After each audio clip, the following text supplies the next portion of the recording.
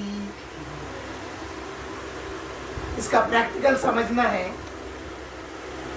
ایک بیٹری سے torch light ڈالیا، وہ اتنا حصہ روشن ہوا، اس کے بعد میں آپ ایک بڑی ٹارچ لائٹ جس کی روشنی بہت زیادہ ہوتی ہے، اگر آپ وہ اگر ڈالیں گے تو جو پہلے کی روشنی ہے وہ روشنی اس روشنی میں ضم ہو جائے گی، پہلے کی روشنی نہیں دکھے گی۔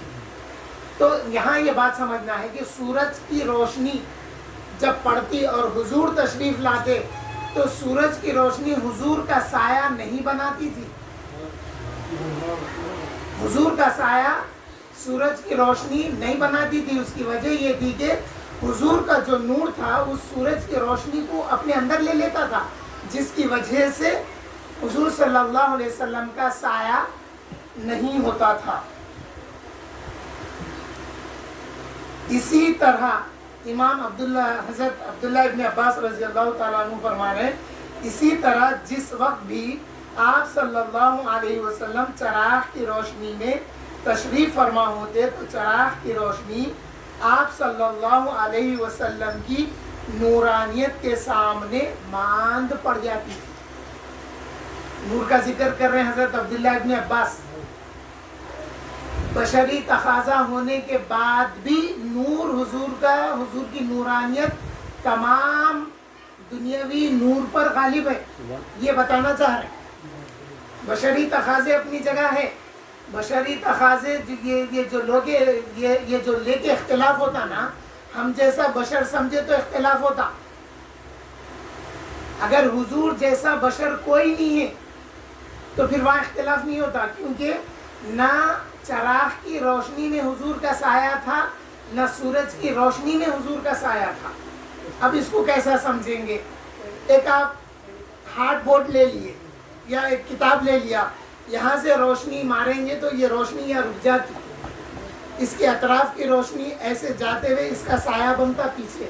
مگر آپ ایک گلاس لے لیے، گلاس لے کے آپ روشنی ماریں گے تو یہ گلاس میں سے روشنی باہر نکل جاتی، گلاس میں سے روشنی باہر نکل جاتی۔ مگر کوئی ایسی چیز لیے تو یہ روشنی یہاں رک جاتی، وہ روشنی ہمارے لیے رکتی، ہمارا سایہ بنتا۔ مگر حضور صلی اللہ علیہ وسلم کے لیے نہ سورج کی روشنی میں سایہ تھا اور نہ چراغ کی روشنی میں سایہ تھا۔ حضرت عبداللہ ابن عباس رضی اللہ تعالیٰ عنہما فرماتے ہیں کہ حضور کی نورانیت چراغ کی روشنی اور سورج کی روشنی پر غالب رہتی تھی، یعنی حضور صلی اللہ علیہ وسلم کا نور مبارک آفاق و انفس میں کمالات صوریہ و معنویہ کی زیادتی کے ساتھ ظاہر و باہر ہے، بلکہ در حقیقت تو تمام نور حضور صلی اللہ علیہ وسلم کے نور سے پیدا ہوئے ہیں۔ جتنے بھی نور ہیں، جہاں کائنات ساری مخلوق بنائی گئی وہیں پہ نور جو بھی بنا گیا ہے وہ بھی حضور کی نور سے ہے۔ اب اس کی مثال چاہے وہ چاند ہو یا سورج ہو یا تارے ہو یا دنیا میں جس ذرائع سے بھی نور یا روشنی حاصل ہوتی ہے، ان تمام کو اگر فیض حاصل ہے تو حضور صلی اللہ علیہ وسلم کا فیض حاصل ہے۔ ہم بچپن میں دیکھتے تھے اور آج بھی جب ہم گاؤں کو جاتے ہیں تو ایک جگنو ایک کیڑا ہوتا ہے، وہ جیسے جیسے آگے بڑھتا اس کے پیچھے کے حصے سے روشنی نکلتی رات کے اندھیروں میں، یہ روشنی وہ روشنی، ساری روشنیاں جتنی بھی کائنات کو حاصل ہوتی ہے وہ حضور صلی اللہ علیہ وسلم کے نور سے ہے۔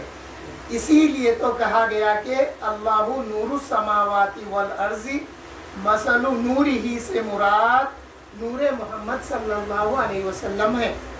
اللہ نور السماوات والارض، اللہ وہ ہے جس نے ساری زمین اور آسمان کو نور سے منور کر دیا۔ تو جس نور سے منور کیا وہ نور کیا ہے؟ تو پس حضور پاک صلی اللہ علیہ وسلم کا نور مراد ہے۔ مثل نور ہی، اس نور کی مثال جو ہے وہ مراد ہے حضور صلی اللہ علیہ وسلم کے نور سے. بس حضور پاک صلی اللہ علیہ وسلم کی ذات اقدس کا نور ذاتی ہے. دن اور رات میں 1 منٹ بھی وہ آپ صلی اللہ علیہ وسلم سے الگ نہیں ہو سکتا. حضور سے اب جیسا دنیا والوں کے لیے سورج نکلا ایک وقت آیا وہ ڈوب گیا، چاند نکلا ایک وقت آیا ڈوب گیا، تارے نکلے ایک وقت آیا ڈوب گئے، مگر حضور صلی اللہ علیہ وسلم کو اللہ نے جو نور عطا کیا ہے وہ نور آپ سے 1 منٹ کے لیے بھی جدا نہیں ہوتا ہے. اور چاند کی چاندنی وہ عارضی ہے، کسی وقت کم ہو جاتی ہے اور کسی وقت بڑھ جاتی ہے. اس کے بعد جو ہے 10ویں حدیث شریف، حضرت براء ابن عازب رضی اللہ تعالیٰ عنہ نے جو بات بیان کی ہے اس کا خلاصہ میں بتا دیتا ہوں. ابو اسحاق سے روایت ہے کہ ایک شخص نے براء ابن عازب رضی اللہ تعالیٰ عنہ سے دریافت کیا، حضور رسول پاک صلی اللہ علیہ وسلم کا رخ انوار تلوار کی طرح تھا؟ سوال کیا، تلوار کی طرح تھا؟ انہوں نے کہا نہیں بلکہ چاند کی طرح تھا. تو اب یہاں پہ جناب حضرت براء ابن عازب رضی اللہ تعالیٰ عنہ نے تلوار کی مانند سے نفی کی ہے.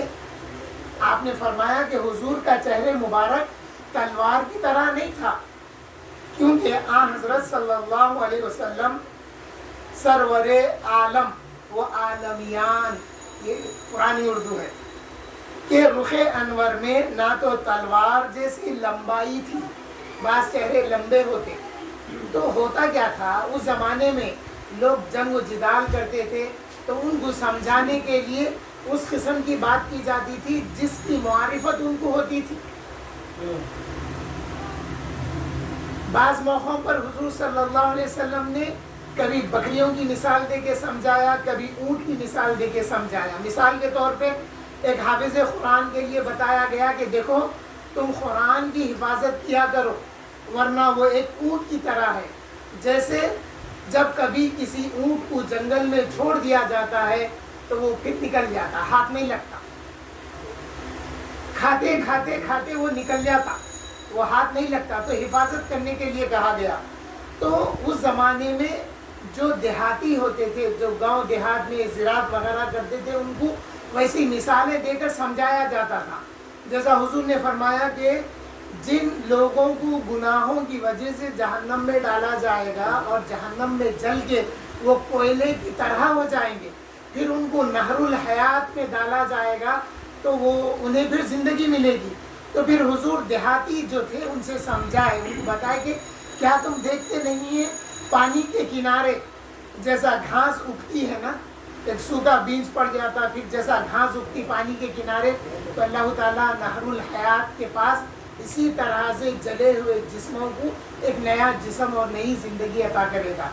تو یہ جو صحابی یا یہ جو صاحب نے سوال کیا حضرت براء ابن عازب رضی اللہ عنہ سے حضور کا چہرہ کیسا تھا، تو آپ کیا بیان کرتے ہیں دیکھیے.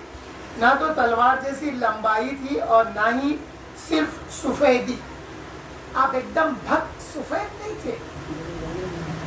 نیز اس سے طول مفرط ہونے کی بھی نفی ہے. در حقیقت سید الکونین صلی اللہ علیہ وسلم کا چہرہ انور بالکل گول بھی نہیں تھا. حضور کا چہرہ گول بھی نہیں تھا، لمبا بھی نہیں تھا، نہایت ہی خوبصورت انتہائی حسن و جمال لیے ہوئے کتاب نما تھا. اب دیکھیے صحابہ کیسے کیسے الفاظ استعمال کیے. حضور کا چہرہ کتاب نما تھا، مطلب یہاں دو باتیں سمجھ میں آتی. ایک بات یہ معلوم ہوتی کہ کتاب نما تھا، کتاب جیسا تھا چاہے تو لکھ لے، یعنی صفت حضور کی لکھ لے سکتے تھے ہم، چہرہ کیسا تھا. اور پھر کتاب نما تھا، جیسا ہم کتاب پڑھتے ہیں جو واضح رہتی ہے ہمارے لیے، کتاب واضح ہوئی تو پڑھ سکتے نا. تو یہاں پہ یہ بات آپ نے فرمایا. اب یہاں پہ جو ہے تلوار سے جو بات لی گئی ہے، حضور کے چہرے میں نورانیت تھی، چمک نہیں تھی. یعنی بعض دفعہ کیا ہوتا، چمک کیا ہوتی، ایسا چمکتی پھر وہ بجھ جاتی. کسی چیز کی چمک، جیسا آپ بجلی کی چمک دیکھیں گے نا، چمکتی اور بجھ جاتی، چمکتی بجھتی، تو بجلی کی چمک کی طرح حضور کے چہرے پہ چمک نہیں تھی، حضور کے چہرے پہ نور تھا، جو ہمیشہ ہر وقت حضور کے چہرے سے نور ظاہر ہوتا تھا. یہ بتانا مقصود ہے یہاں پر.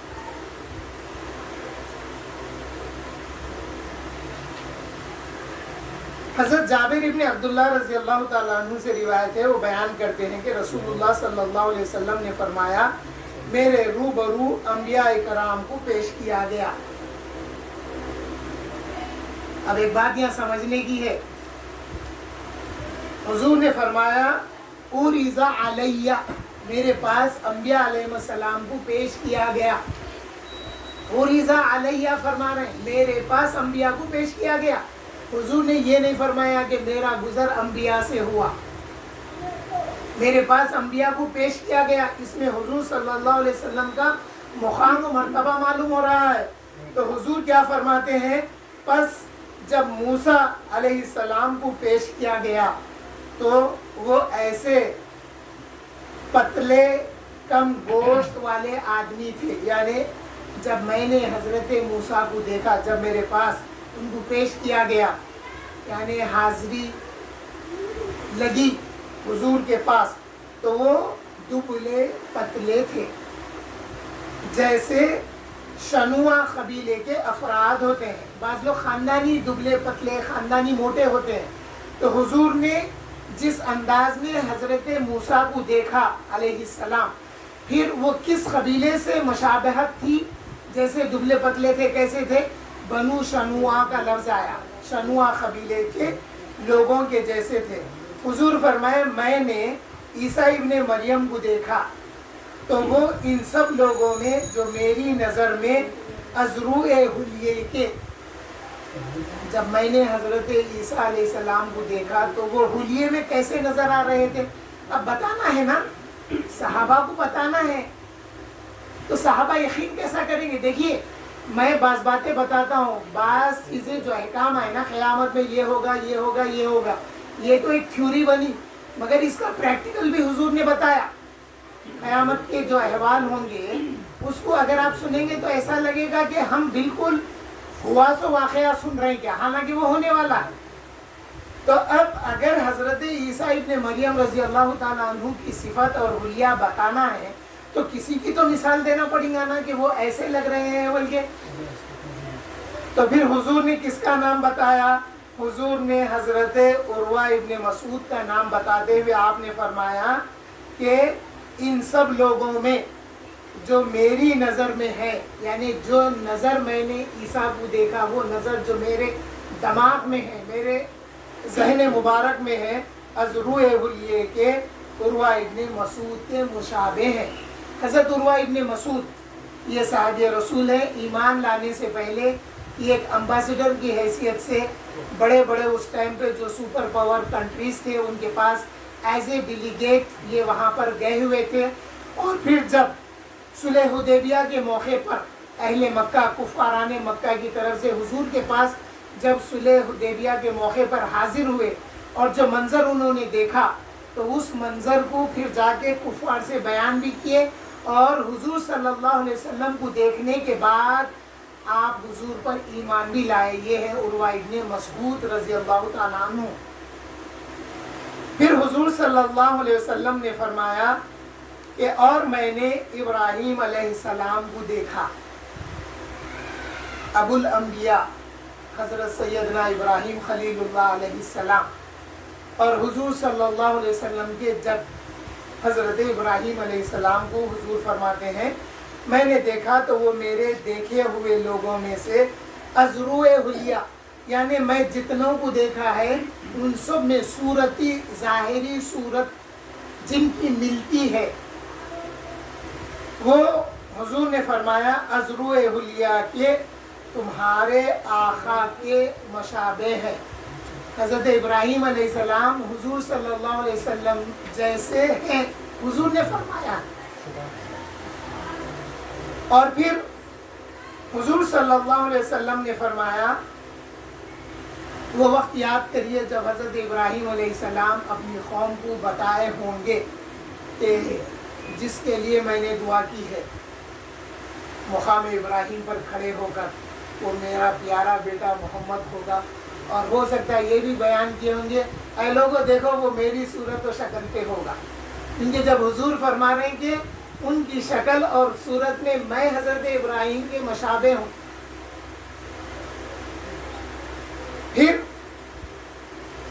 حضور صلی اللہ علیہ وسلم نے فرمایا میں نے جبرائیل کو دیکھا تو وہ میرے نزدیک میرے دیکھے ہوئے لوگوں میں ازروء حلیہ کے دہیائے قلبی کے مشابہ ہیں۔ دہیائے قلبی ایک صحابی کا نام ہے۔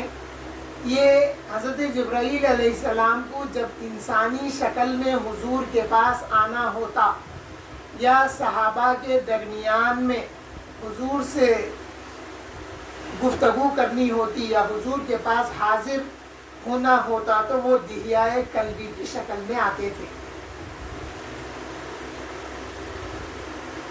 ارشاد ہے، اس کی تشریح ارشاد ہے میرے سامنے انبیاء کرام کو پیش کیا گیا، یعنی حضرات انبیاء کرام کو اپنی حیت و صورت کے ساتھ جو زندگی میں ان کو حاصل تھی پیش کیا گیا۔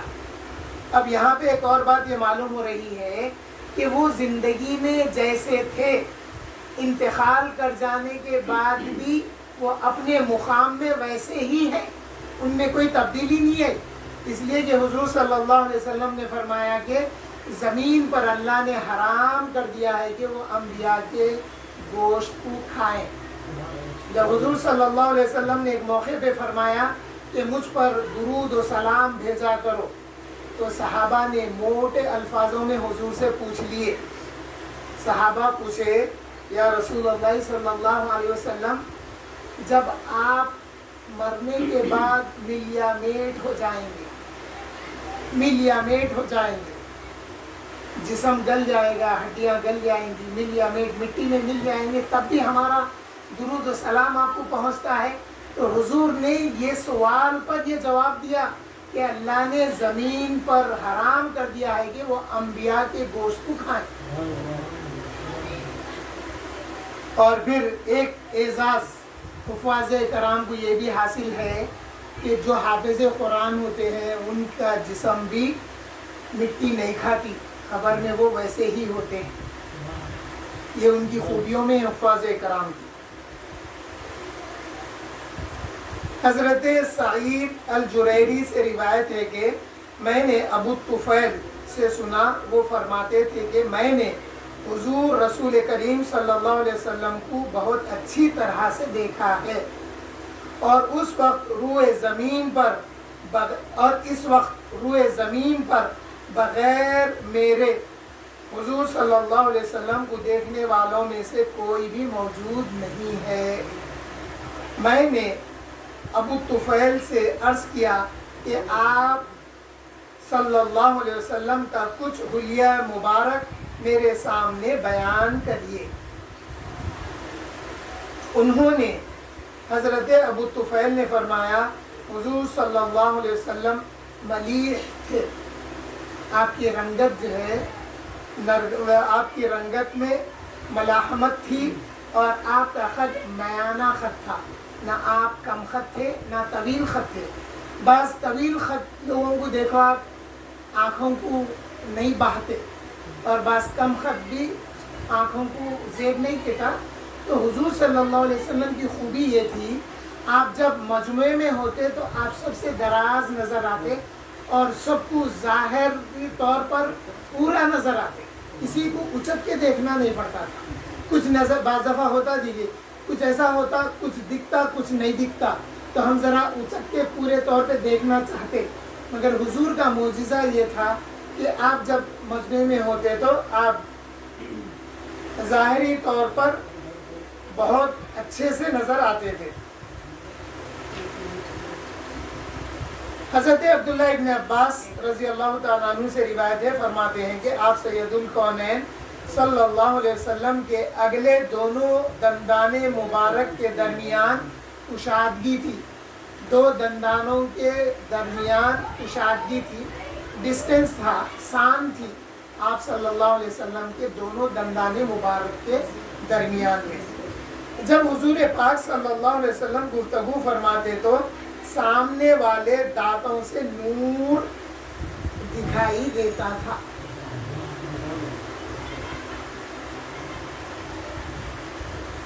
حضرت عبداللہ ابن عباس رضی اللہ تعالیٰ عنہ کا ارشاد ہے، جب آپ صلی اللہ علیہ وسلم گفتگو فرماتے تو سامنے والے دانتوں سے نور دکھائی دیتا۔ اللہ تبارک و تعالیٰ نے آپ صلی اللہ علیہ وسلم کو یہ معجزہ عطا فرمایا تھا کہ سامنے کے دانتوں سے دوران گفتگو نور ظاہر ہوتا تھا۔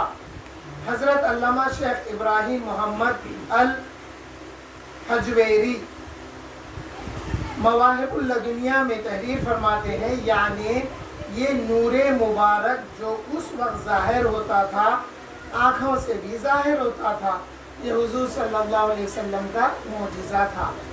حضور کا نور نہ صرف دندان مبارک کی سان میں سے بھی ظاہر ہوتا تھا، آپ کی آنکھیں مبارکہ میں سے بھی نور ظاہر ہوتا تھا۔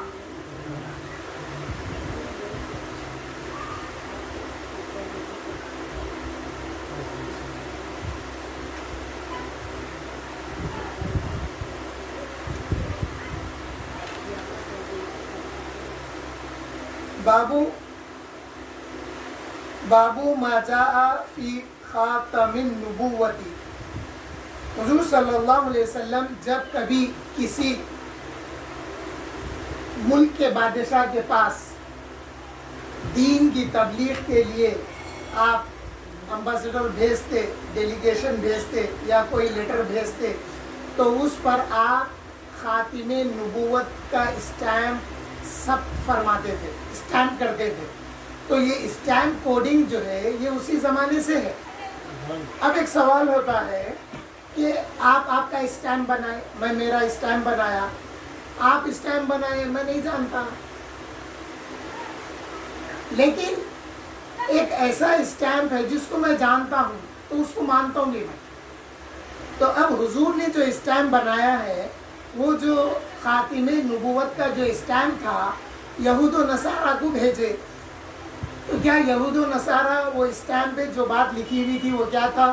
محمد رسول اللہ تھا، اوپر اللہ رسول محمد انگوٹھی میں ہوتا تھا۔ تو کیا ان باتوں سے وہ لوگ واقف تھے؟ تو پھر ان کے پاس کیوں بھیجا جاتا تھا اسٹیمپ؟ تو معلوم یہ ہوا، انہوں منڈی ہلا رہے، تو معلوم یہ ہوا وہ لوگ جانتے تھے، یہود و نصارہ کو معلوم تھا کہ محمد صلی اللہ علیہ وسلم اللہ کے آخری رسول ہوں گے، اور جب بہت ساری باتیں جانتے تھے تو اسٹیمپ جو یوز کریں گے، خاتم نبوت کا اسٹیمپ جو یوز کریں گے وہ بھی وہ پہچانتے تھے، اس لیے حضور وہ کوڈنگ استعمال کرتے تھے۔ یہ باتیں سمجھنے کی۔ اس باب میں اس مہر نبوت کی اہمیت، شکل، رنگ، مقدار اور صفات وغیرہ کا ذکر ہے جو کہ حضور صلی اللہ علیہ وسلم کے دونوں مبارک مونڈوں کے درمیان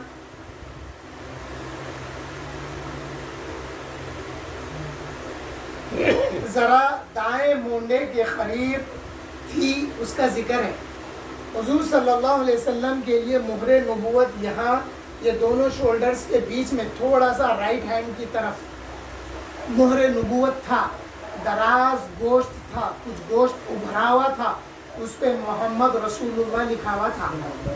تو جب حضور صلی اللہ علیہ وسلم کی ولادت مکہ مکرمہ میں ہوئی تو کچھ لوگ آ کے حضرت عبد المطلب آپ کے دادا سے کہنے لگے کہ اس بچے کو ہمیں بتاؤ۔ تو جب بتایا گیا تو پلٹا کے دیکھے تو وہ مہر نبوت نظر آئی، تو پھر جا کے اعلان کرے وہ لوگ کہ اے یہودیوں سنو کہ جس کا تم کو انتظار تھا وہ محمد کا ستارہ، وہ محمد کا تارہ نکل چکا ہے، وہ بلند ہو چکا ہے، وہ ظاہر ہو چکا ہے۔ یہ مہر نبوت دیکھ کر یہ اعلان ہوا تھا کہ حضور صلی اللہ علیہ وسلم خاتم انبیاء والمرسلین ہے، یہ حضور کی ولادت کے وقت۔ اور حضور کے وصال کے وقت جب تمام صحابہ ایک سکتے کے عالم میں، ایک غم کے، حضور کے غم میں جب سکتے کے عالم میں مبتلا تھے، تو حضرت ابو بکر صدیق رضی اللہ تعالیٰ عنہ حاضر ہوئے حضور کے پاس، آپ کے ماتھے مبارک پر بوسہ دیا حضرت ابو بکر صدیق رضی اللہ تعالیٰ عنہ۔ اسی لیے ہم سنت ابو بکر صدیق رضی اللہ تعالیٰ عنہ پہ عمل کرتے ہوئے ہم بزرگان دین ہمارے درمیان جو انتقال کر جاتے ہیں ان کے ماتھے کو ہم بوسہ دیتے ہیں، اپنے مرشد کے ماتھے کو بوسہ دیتے، اپنے پیر کے ماتھے کو بوسہ دیتے، اپنے بزرگوں کے، اپنے والد کے ماتھے کو بھی بوسہ دیتے، اور ہم اپنے بچوں کے ماتھے کو بھی، اگر وہ ہماری زندگی میں انتقال کر جاتے ہیں تو ہم ان کے ماتھے پہ بھی بوسہ دیتے ہیں، کیونکہ یہ حضرت ابو بکر صدیق رضی اللہ تعالیٰ عنہ کی سنت ہے۔ یہ مہر نبوت، چونکہ اہل کتاب اس علامت اور نشانی کو دیکھ کر ایمان لاتے تھے، کون سی؟ آپ کے جسم مبارک پر جو تھی۔ ایک واقعہ حضرت عکاشہ سے یہ بھی ہے کہ ایک دفعہ حضور نے فرمایا اگر کسی کا میں کچھ باقی ہوں تو وہ لے لے۔ حضرت عکاشہ ابن محصن سعد سے ہے، وہ کھڑے ہو کر عرض کرنے لگے، یا رسول اللہ، ایک دفعہ ایسا ہوا کہ آپ کے ہاتھوں سے ایک ضرب میرے کو لگی تھی۔ حضور صلی اللہ علیہ وسلم اپنا قمیص مبارک اٹھا کے کہنے لگے، آئے عکاشہ، وہ جو بات کا تم تقاضا کر رہے ہیں اس کو پورا کر لو۔ تو وہ سامنے سے پیچھے کی طرف آئے اور حضور کے مہر نبوت کو بوسہ دے کے عرض کرنے لگے، یا رسول اللہ، میرا مقصد، میرا منشا اس کے علاوہ اور کچھ بھی نہیں تھا۔ جیسا کہ یعنی اہل کتاب اس علامت اور نشانی کو دیکھ کر ایمان لاتے تھے، جیسا کہ ان کی کتابوں میں اس کا ذکر خیر موجود تھا، اس لیے یہ مہر نبوت حضور پاک صلی اللہ علیہ وسلم کے آخری نبی موعود، آخری نبی جو آنے والے تھے، وہ اس کی علامت اور نشانی تھی حضور صلی اللہ علیہ وسلم کے لیے۔ چونکہ حضور پاک صلی اللہ علیہ وسلم تمام انبیاء کو ختم کرنے والے ہیں، یعنی اب تمام نبیوں کے بعد کوئی نبی آنے والے نہیں ہیں۔ ہمارے پھپھیرے بھائی ہیں مخدوم احمد معشوقی، انہوں ابتدائی دور میں 90s کی بات کر رہا ہوں میں، آفتاب خطابت کے پاس افضل گنج میں مرکزی مجلس اہل سنت والجماعت کے جلسوں میں انہوں اس ٹائم پہ خطاب کرتے تھے، تو ایک اچھی مثال بتاتے تھے، خاتم النبیین کی علامت کے طور پہ ایک مثال بتاتے تھے کہ حضور صلی اللہ علیہ وسلم سے نبوت شروع ہوئی، عالم ارواح میں اللہ نے میثاق لیا، اور حضور فرمائے کہ آدم کی تخلیق سے پہلے میں اللہ کے پاس نبی تھا، تو نبوت شروع بھی ہوئی حضور سے اور ختم بھی ہوئی حضور پہ۔ تو میرے کو اچھا یاد ہے، ہمارے ان کی ذہن کی عمر کے تھے ہوں گے اس وقت، ہاتھ کے اشارے سے بتاتے تھے، دیکھیے ایک سرکل، ایک دائرہ اسٹارٹ ہوا اس پوائنٹ سے، اور وہ پھر ہوتے ہوتے جب ختم ہوا تو وہیں پہ ختم ہوا جہاں پہ اسٹارٹ ہوا تھا۔ تو حضور صلی اللہ علیہ وسلم اسی طرح سے مثال کے طور پر جو بتایا گیا ہے، حالانکہ حضور ہر مثال سے بے مثال ہے، تو صرف ہمارے سمجھنے کے لیے حضور کی نبوت اسٹارٹ جہاں سے ہوئی ختم بھی وہیں پہ ہوئی۔ حضور کا تشریف لانا، اب حضور کے بعد اب کوئی نبی آنے والا نہیں ہے، نہ کوئی حلولی نبی ہو سکتا، نہ بروزی نبی ہو سکتا۔ بعض لوگ دعوے کریں نبوت حلول کر گئی، ان کے اندر نبوت آ گئی، کہ وہ شیطان آ گیا ان کے اندر، ایسا ان کو قتل کرنے کا حکم ہے۔ رسول اللہ صلی اللہ علیہ وسلم کا حکم اور صحابہ کا عمل اسی پر رہا ہے، جو مدعی نبوت ہوتا ہے اس کو مارنے کا حکم ہے۔ نہ بروزی نہ حلولی، کوئی بھی نبی نہیں ہو سکتا۔ اور اس لیے آپ صلی اللہ علیہ وسلم کا وجود اقدس پر بھی اس مہر کو ثبت کر کے بتلا دیا گیا۔ دیکھیے اب اللہ کی کیا شان ہے اور حضور کا کیا مقام و مرتبہ ہے۔ حضور صلی اللہ علیہ وسلم اگر اپنی زبان مبارک سے وہ بات کہہ رہے ہیں جو اللہ نے فرمایا،